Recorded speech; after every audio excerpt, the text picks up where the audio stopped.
Assalamualaikum warahmatullahi wabarakatuh. Bismillahirrahmanirrahim. Ashhadu an la ilaha illallah wa ashhadu anna Muhammadar Rasulullah. Allahumma salli ala Sayyidina Muhammad wa ala ali Sayyidina Muhammad.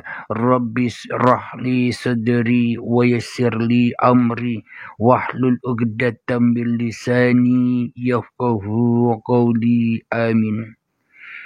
Bismillahirrahmanirrahim. Salam hormatku, salam ta'zimku selalu buat para sahabat-sahabatku tercinta, baik yang ada di Brunei Darussalam, yang ada di Singapura, yang ada di Thailand, yang ada di Alaska, yang ada di Singapura, yang ada di Malaysia, dan yang ada di dalam negeri. Semoga kita semua senantiasa selalu di dalam lindungan Allah Subhanahu wa Ta'ala. Amin ya Rabbal Alamin. Ba'da subuh yang indah ini, penuh dengan keberkahan ini, kita akan mengkaji bagaimana cara membunuh Allah. Cara membunuh Tuhan. Loh, kok bisa Tuhan dibunuh? Ya, dengan zikir-zikir manusia itulah Tuhan terbunuh. Manusia kebanyakan zikir, maka ia banyak membunuh Tuhan, membunuh Allah. Jadi memang konsep ketuhanan ala manusia itu beda dengan konsep ketuhanan ala Tuhan itu sendiri. Kalau konsep ketuhanan ala manusia, perbanyaklah zikir. Bila manusia ingin ketemu Tuhannya, bila manusia ingin mengabdi kepada Tuhannya, bila manusia ingin ibadah kepada Tuhannya, bila manusia ingin berzikir kepada Tuhannya, maka perbanyaklah ingat kepada Allah. Itu kan konsep manusia. Itu konsep kita semua, cara untuk bertuhan. Padahal dengan konsep itu semua, kita malah membunuh Tuhan. Dengan konsep itu semua malah kita menghancurkan Allah. Kenapa? Dengan konsep itu semua yang dikonsepkan atau yang dipahami oleh manusia atau yang dilakukan oleh manusia malah tambah membunuh Tuhan, malah tambah menghancurkan Tuhan, malah tambah membinasakan Tuhan. Apa maksudnya? Karena dengan zikir itu maka manusianya hanya tambah ingat kepada manusianya yang merasa bisa berzikir. Karena dengan cara manusia sholat, maka manusianya tambah merasa lebih besar daripada Tuhannya. Karena manusianya merasa bisa sholat, manusianya bisa ibadah, malah tambah manusianya hanya ingat, hanya zikir kepada diri hawa nafsunya saja daripada zikir kepada Tuhan, daripada zikir kepada Allah. Maka dari itulah Allah atau Tuhan itu terbunuh, mati. Karena yang hidup masih manusianya. Jadi manusia dengan zikir-zikirnya otomatis membunuh Tuhan. Manusia dengan sholat-sholatnya otomatis menghancurkan Tuhan. Manusia dengan amal ibadahnya otomatis mentiadakan Tuhan. Wong manusianya yang masih jadi Tuhan, bagaimana mungkin Tuhan manusia di dalam hatinya mau disaingi dengan Tuhan-Tuhan yang lain. Karena manusianya masih memakai konsep kemanusiaannya, maka ia tak akan pernah bisa mentuhankan Tuhan, tapi hanya mentuhankan diri manusianya saja. Tuhannya hancur, Tuhannya goib, Allahnya tiada, karena manusia di dalam dunia ini hanyalah mengerjakan amal, mengerjakan ibadah, mengerjakan zikir dan sebagainya, mengerjakan kebaikan dan sebagainya hanya untuk memuaskan hawa nafsunya sendiri. Ia tidak, abang-abangku. Alhamdulillahirabbil alamin. Jadi dengan cara berzikir kepada Allah, manusianya yang masih merasa berzikir, otomatis manusianya hanya bunuh Tuhan saja. Manusia hanya menghancurkan keberadaan Tuhan saja. Wong manusianya yang masih merasa berzikir. Bagaimana mungkin manusia bisa berzikir? Lah masih ada manusianya. Bila manusianya masih ada, masih wujud, masih hidup, pasti yang dizikiri adalah manusia itu sendiri. Yang diingat di dalam dadanya ya diri manusia itu sendiri.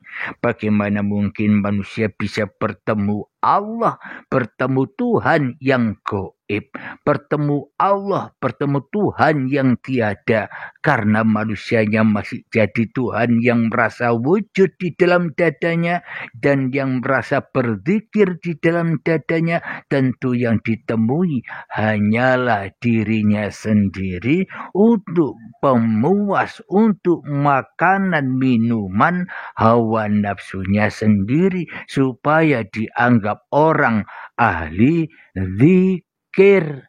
Padahal di sisi Allah ahli maksiat. Padahal di sisi Allah ahli syirik. Padahal di sisi Allah ahli kafirin, terhijab dengan Allah. Kenapa? Karena manusianya masih jadi Allah tanpa disadari. Manusianya masih jadi Tuhan tanpa disadari, karena manusianya masih mabuk agama, mabuk zikiran, mabuk sholatnya, mabuk ibadahnya, mabuk kebaikannya, mabuk hawa nafsunya. Itulah minuman yang haram, menenggak keakuan dirinya, menenggak atau mengakui aku yang sholat, menenggak atau mengakui aku yang ibadah, menenggak atau mengakui aku yang bisa berzikir, menenggak atau mengakui aku yang bisa berbuat baik. Inilah kita selama ini sedang mabuk awak dewe, mabuk hawa nafsunya, karena semua itu dipersembahkan, diperuntukkan untuk pemuas hawa nafsunya sendiri, supaya masuk surganya Dajjal, yang mana kesemuanya serba hawa nafsu, keinginan, kesenangan hawa nafsu. Karena Allah atau karena Tuhannya telah dibunuh, Itulah cara. Bagaimana cara membunuh Allah, membunuh Tuhan, membunuh Allah, membunuh Bapa, membunuh Romo, membunuh Sang Hyang Widi, membunuh Gusti. Ya begitu caranya. Ya perbanyaklah berzikir. Kenapa? Karena dengan zikir kita hanya mengingat diri kita sendiri saja yang merasa bisa berzikir. Cara membunuh Tuhan dengan apa? Ya dengan sholat. Kenapa? Karena kita sendiri yang merasa sholat. Manusia nyembah manusia. Maka kita jangan gampang menghina, mengolok-olokkan, mensesatkan, mengkafirkan orang yang beragama lain, orang yang berkeyakinan lain. Diolok-olok, masa manusia disembah? Manusia nyembah manusia, padahal dirinya sendiri juga begitu. Nyembah awake dewe-dewe, nyembah hawa nafsunya sendiri-sendiri, nyembah kemanusiaannya sendiri-sendiri. Maka dari itu bagi orang-orang yang tidak bertuhanlah orang-orang itu yang senang, yang suka mengolok orang lain, yang senang, yang suka menghina orang lain, merendahkan orang lain, menyalahkan orang lain, menghina-hina orang lain, mengkafirkan orang lain. Kenapa? Karena apa yang dituduhkan kepada orang lain itu tanda bahwa dirinya sendirilah yang lebih begitu.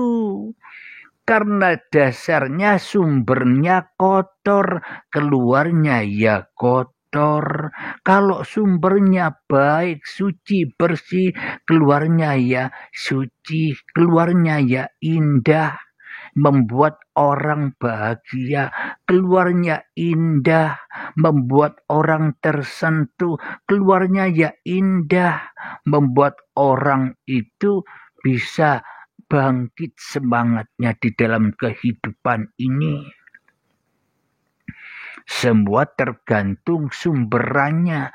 Kalau sumberannya racun, pasti meracuni orang lain. Bila sumberannya adalah sumber rahmat,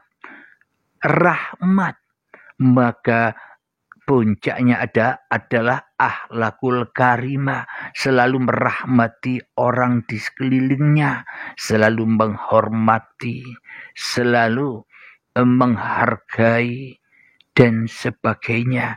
Itulah tanda orang-orang yang sudah tidak zikir lagi, yang sudah tidak sholat lagi, yang sudah tidak ibadah lagi, yang sudah tidak beragama lagi. Kesemuanya itu hanya membuat manusia mabuk saja. Akhirnya ngeroweng-roweng karena kebanyakan minum-minuman yang memabukkan. Ngeroweng gampang merendahkan orang lain. Ngeroweng gampang menyalahkan orang lain. Ngeroweng gampang menghina orang lain karena mabuk. Orang mabuk kan demikian. Coba bila kita tidak mabuk, ya menang wae, anteng, enjoy wae. Tapi bila orang yang mabuk agama, yang ngeroweng-ngeroweng dewe, kata orang Jawa.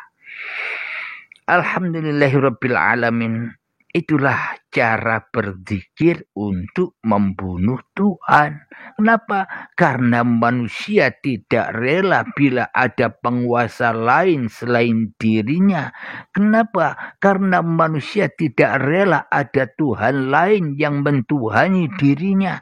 Kenapa? Karena manusianya masih senang jadi Tuhan di dalam dadanya yang bergentayangan di dunia ini.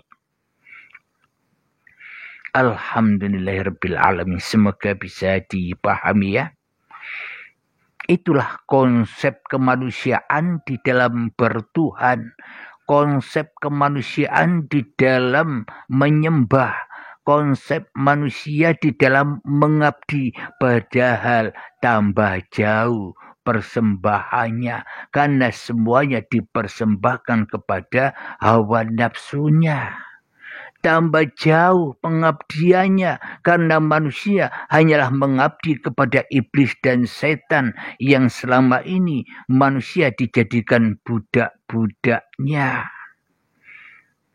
Alhamdulillahirrabbilalamin. Terima kasih bawarnya, terima kasih tap-tapnya, mohon didukung tap-tapnya agar semarak kajian kebenaran ini, agar didengar kajian ketuhanan ini oleh seluruh manusia. Alhamdulillahirrabbilalamin.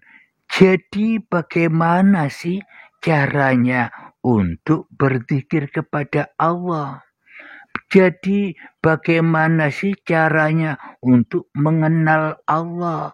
Jadi bagaimana sih caranya untuk kembali menghadap kepada Allah? Bagaimana mungkin kita tanya-tanya seperti itu, wong kepada kematian saja takut.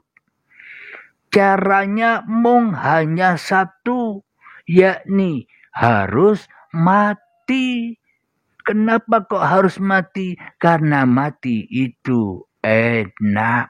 Karena mati itu tidak menakutkan, malah membahagiakan. Disitulah satu-satunya cara untuk ketemu, untuk berbahagia, untuk enjoy bersama Allah, yakni mutu qabla antal maut.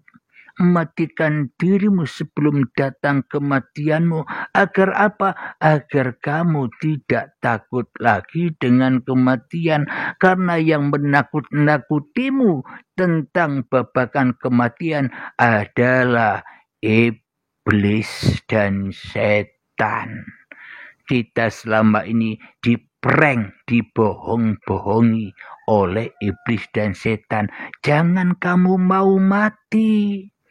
Karena mati itu menakutkan, mati itu menyakitkan, mati itu hal yang sangat menyeramkan.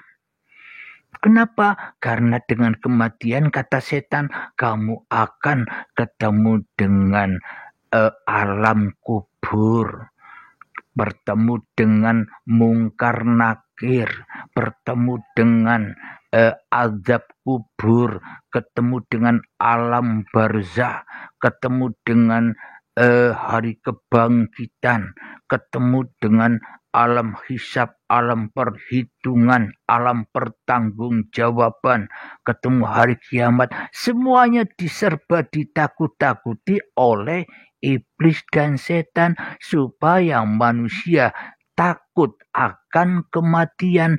Supaya apa? Supaya manusianya tetap lengket ikut setan. Supaya manusianya tidak bisa kembali kepada Tuhannya. Agar manusia tetap di dalam neraka bersama setan. Apa itu neraka? Roga, api yang di dalam dada. Selagi manusianya masih ada di dalam hatinya, yaitulah api. Yang mana bahan bakarnya neraka. Ketika masih ada manusianya dan hati yang keras melebihi kerasnya batu, ya itulah bahan bakarnya neraka, dibakar manusianya dengan info-info dari setan, dengan wahyu-wahyu dari setan, dengan kabar-kabar dari setan. Katanya iblis dan setan ngajak Abdul Halim, nama saya. Hey bro, Abdul Halim, ayo berzikir. Supaya apa? Supaya kamu bisa kenal Allah, bisa dekat Allah. Tapi akuilah kamu yang bisa berzikir. Kenapa? Tuhan tidak bisa berzikir. Masa Tuhan berzikir? Manusialah yang berzikir. Nah itulah prank atau penyesatan iblis dan setan. Supaya apa? Supaya kita mengakui apapun yang kita kerjakan. mengingatkan supaya kita mengaku-akui aku yang bisa berzikir, supaya kita bisa mengaku-akui aku yang bisa sholat, supaya kita bisa mengaku-akui aku yang bisa ibadah, supaya kita bisa mengaku-akui aku yang berdaya upaya. Itulah ajakan setan, malah tambah jauh dari Tuhan, malah membunuh Tuhan. Kelihatannya zikir, tapi zikir kepada setan, bunuh Tuhan. Kelihatannya sholat, tapi nyembah setan, malah bunuh Tuhan. Kelihatannya ibadah tapi mengabdi kepada hawa nafsunya, malah bunuh Tuhan. Itulah konsep ketuhanan ala setan. Karena kita selama ini telah dibohongi, dibujuki setan, maka diutus oleh setan jadi budak-budaknya setan untuk membunuh musuhnya setan. Siapa? Tuhan musuhnya setan. Manusia selama ini tidak sadar telah menjadi budaknya setan untuk membunuh musuhnya setan. Siapa? Tuhan. Karena setan balas dendam karena dulu dikeluarkan dari surga karena tidak mau sujud kepada Adam. Ceritanya kan demikian, sahabatku. Minum dulu ya.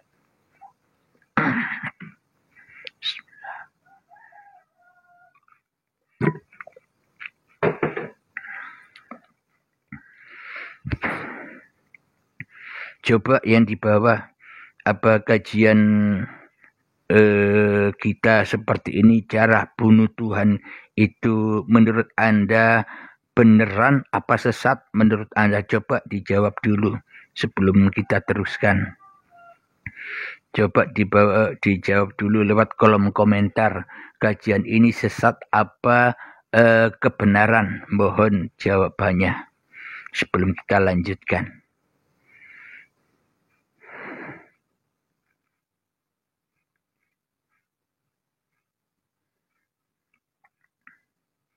Alhamdulillah. Hanya satu yang menjawab. Hanya dua. Hanya tiga.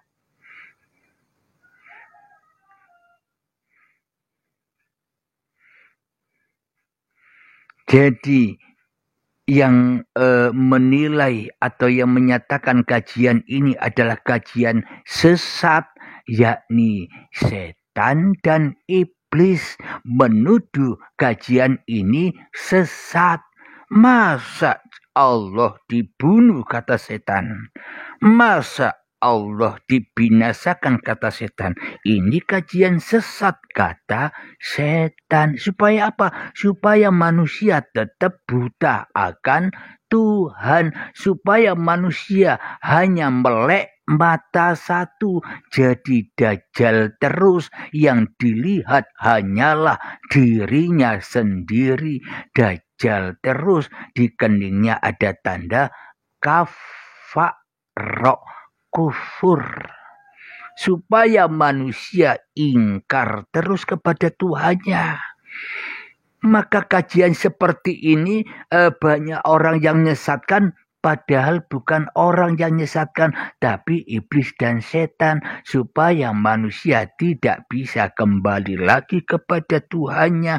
Karena konsep di channel Uripe Allah ini konsep langsung dari Tuhan, bukan konsep kemanusiaan yang tambah jauh dari Tuhan. Konsep penduduk langit, supaya Anda semua jadi penduduk langit, agar Anda semua berani nantang, berani melawan, berani mengkudeta setan, supaya Anda tidak jadi budak-budaknya setan lagi. Terima kasih Bunda Yaya, Mama Yaya. Alhamdulillahirabbil alamin. Jadi dengan berzikir malah tambah bunuh Tuhan. Kenapa? Yang bisa zikir manusianya. Inilah konsep ketuhanan ala setan, supaya manusia tetap nyembah setan meskipun manusia tidak sadar. Maka dari itu berketuhanan itu puncak kesadaran manusia. Siapa diri manusia itu? Jadi itulah konsep-konsep ketuhanan manusia. Etok-etoke, koyok-koyoke bahasa Jawa di nguatan. Seakan-akan manusia itu menyembah, menghamba kepada Tuhan. Padahal manusia ngide-ngide. Padahal manusia menginjak-injak. Padahal manusia membunuh Tuhan tanpa disadarinya, karena mata hatinya ditutup setan. Mata hatinya ditutup iblis, telinganya dibungkal, disumpal oleh iblis agar tidak paham apa yang dikerjakannya. Supaya tidak bisa pulang kampung, supaya jadi hantu-hantu yang bergentayangan di dunia ini. Alhamdulillahirrabbilalamin. Yang baru mengenal kajian ini, simak kajian ulangnya di YouTube Uripe Spasi Allah, supaya manusia bisa kembali kepada Allah tanpa tedeng aling-aling, langsung jos tol, langsung lewat tol, ndak usah lama-lama belajar.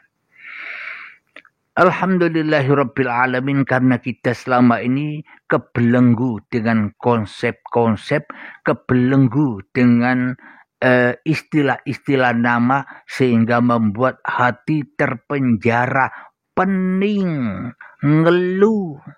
Kenapa? Karena kita hanya ikut ayat-ayat, karena kita hanya ikut Al-Quran yang di luar, hadis yang di luar, tambah bingung. Makhluk kok diikuti. Maka ati Allah, ikutlah Allah. Di mana Allah yang bisa menampilkan Al-Quran dan yang bisa menampilkan Al-Hadis itu loh. Siapakah Allah yang menghidupimu dan yang mempersembahkan badan-badanmu itu? Al-Quran, hadis yang qadim, Al-Quran yang di dalam, hadis yang sudah diakui, yakni badannya yang telah lama tidak diimani. Yang diimani yang tak ada. Al-Quran dan Al-Hadis yang di luar dirimu itu sebenarnya kan tidak ada. Iman kok kepada yang tidak ada. Yang ada, yang wujud, yang sudah nyata tidak diimani. Katanya takut murtad. Padahal sudah murtad sejak lama, tapi kok takut murtad, aneh. Karena manusianya buta, dituntun oleh setan. Ya akhirnya jadi budak-budaknya setan, disuruh berzikir oleh setan. Ayo berzikir agar ingat Allah, agar ingat Tuhan. Padahal kata setan, selama kamu berzikir, sebanyak apapun kamu berzikir, toh kamu nyembah aku, nyembah hawa nafsu.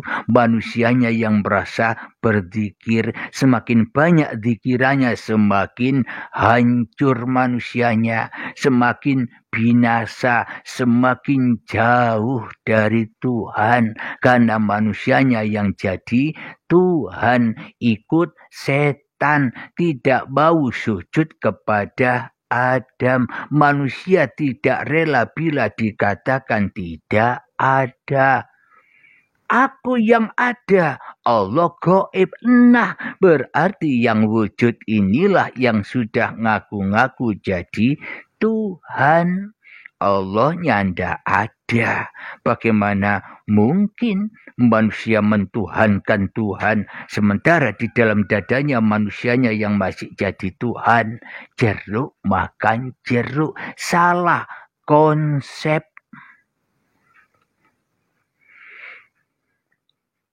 Alhamdulillahirabbil alamin. Inilah selama ini manusia konsepnya perbanyak ibadah, perbanyak zikir untuk bekal di akhirat nanti. Bekal apa wong sudah dimakan di dunia? Sholatnya sudah dimakan, diaku-akui sendiri. Ibadahnya sudah dimakan, diaku-akui sendiri. Daya upayanya sudah dimakan, diaku-akui sendiri. Manusianya yang bisa berbuat, wong sudah dimakan, dihabiskan. Kok mau dibuat jadi bekal besok? Ya besok tak ada bekalnya alias siksa. Ya tersesat, tambah sesat manusianya. Sadarilah kita semua bahwa kita selama ini hanya menjadi pengikut setan, mentuhankan, memberhalakan iblis dan setan, sehingga kita jadi budak-budak setan, jadi anak setan seperti Fir'aun. Berarti kita selama ini jadi Fir'aun tidak terasa. Jadi Raja Namrud tidak terasa, nyembah berhala. Kenapa? Karena salah konsep, mabuk agama. Jadi konsep-konsep kemanusiaan itu tambah jauh, tambah menjauhkan diri dari kefitraan diri manusianya, karena manusianya masih dijerat dengan hukum-hukum, masih dijerat dengan istilah-istilah, masih dijerat dengan tata cara, masih dijerat dengan zikir sekian ribu. Lakukan hening bertapa, masih diikat dengan acara-acara begituan karena masih ikut setan, diperbudak setan. Tapi kalau ikut Allah tidak pakai cara itu, ikut Allah itu enjoy saja. Hidup ini enjoy kok dipersulit karena salah konsepnya. Jadi konsep yang sebaliknya, keterangan ini kan konsep cara membunuh Tuhan dengan konsep-konsep ketuhanan yang sudah dijalani oleh seluruh manusia. Seolah-olah manusia bisa nyembah Tuhan. Kalau manusia bisa nyembah Tuhan, apa yang mau disembah? Apa yang mau dipersembahkan? Hidup bukan hidup manusia. Badan bukan badan manusia. Daya upaya bukan daya upaya manusia. Apalagi sholat, apalagi ibadah, apalagi harta, apalagi tahta, apalagi jabatan, apalagi yang kita punya ini pun juga bukan punya kita. Apa yang mau dipersembahkan? Sesungguhnya konsepnya adalah aku tak butuh sembah Tuhan karena Tuhanlah yang sembah aku. Itu konsepnya. Konsepnya serba menakutkan. Kata setan itu konsepnya syirik. Konsepnya sesat kata setan. Supaya apa? Supaya manusia tidak percaya dengan konsep ini. Kenapa? Kalau manusia percaya dengan konsep ini, manusia akan berbondong-bondong meninggalkan setan. Setan takut ditinggal oleh manusia, karena bila setan ditinggal oleh manusia, nerakanya hancur, sepi, tak ada penghuninya, tidak ada yang mengunjungi. Maka konsepnya setan membuat konsep nyembahlah Tuhan, sholatlah, ibadahlah, berzikirlah. Tapi kamu harus tahu, bila kamu tidak sholat dan tidak berzikir atau tidak beribadah, kamu akan jauh dari Tuhanmu. Akuilah itu semua kamu yang mengerjakan, karena yang membuat nilai-nilai kebaikan itu kan kamu. Wahai manusia. Nah, ditekanlah, didoktrinlah kita oleh iblis dan setan supaya keakuan ini tambah besar, keakuan ini tambah agung, keakuan diri ini tambah merasa mulia, ya tambah jauh dari Tuhan, ya tambah jadi musuh, jadi temannya setan, ya tambah lama berada di dalam neraka. Tambah ibadah, ya tambah lama. Ketika manusia sholat, ya tambah lama. Ketika manusianya berbuat baik, ya tambah lama. Ketika manusianya suka berzikir, ya tambah lama kumpul dengan setan. Dipeluk kutu oleh setan, dibujui, dibohongi saja dengan konsep-konsepnya setan. Berarti Anda sekarang sudah tahu bahwa apa yang kita terima selama ini adalah doktrin, konsep-konsep ketuhanan Allah setan, yakni nyembah Tuhan, padahal tidak pernah tahu dan tidak pernah kenal, bahkan tidak pernah menghadap kepada Tuhan apa yang mau disembah. Manusianya nyembah dirinya sendiri saja, sama dengan setan. Aba wastakbaro, merasa besar, merasa sombong. Setan itu ya sama, kita akan dijadikan, dicetak seperti setan. Karena sesungguhnya setan itu ya saya, setan itu ya kita.